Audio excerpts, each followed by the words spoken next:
Dans cette vidéo, nous allons voir ensemble comment créer une photo de profil d'une page Facebook professionnelle et comment la rendre transparente. Sur Canva, on sélectionne le type logo.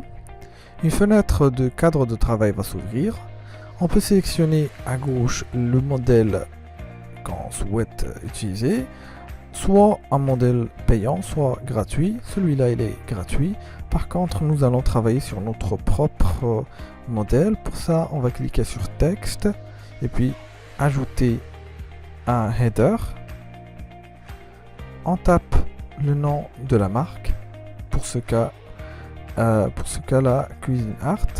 On sélectionne la couleur de police qui fait partie de notre charte graphique et la taille de police. Il y a plusieurs tailles de police qu'on peut sélectionner ou on peut même taper. Par exemple là, 79. On ajoute la partie slogan, Cook and Fun.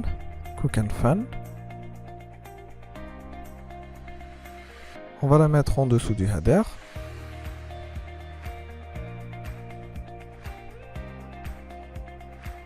On sélectionne le même police. On va ajouter un background. Le background avec la couleur qu'on utilise souvent, avec le code couleur associé à notre charte graphique. On va sélectionner le premier fragment du texte, cuisine, avec l'apostrophe, et on utilise le blanc. Pour casser un peu, deuxième partie, pareil. On réduit un peu la taille pour voir si le texte sera visible ou non sur le fil d'actualité sur Facebook. Oui, tout à fait, le texte ici est visible.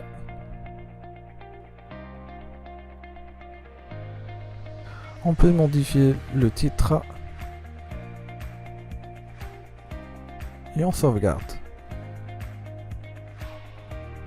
On peut télécharger maintenant en PNG ou JPEG.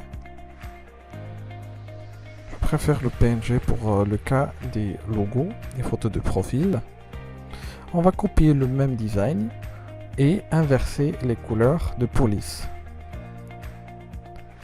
Là par exemple on utilise le noir et voir qu'est-ce que ça donne. Le meilleur on va le garder.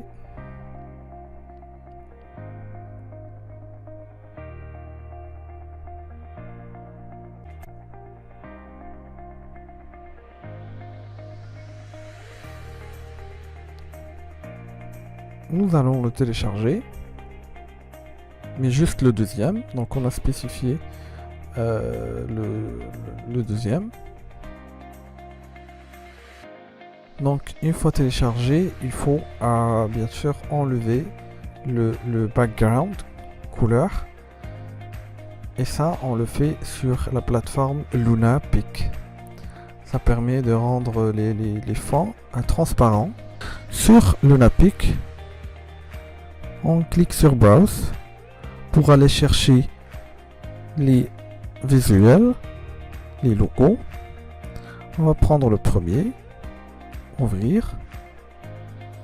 Une fois chargé, on clique sur Edit et puis Transparent Background. Et on sélectionne après le fond ou la couleur à supprimer. Dans ce cas-là, nous allons sélectionner le jaune pour le faire disparaître. Et voilà, notre logo est transparent. On va juste le télécharger et puis l'uploader pour l'utiliser sur Canva, sur des visuels, etc. Donc on va le mettre sur Canva et on va changer le background pour voir comment ça va apparaître sur un autre background. Voilà, notre logo est ainsi transparent.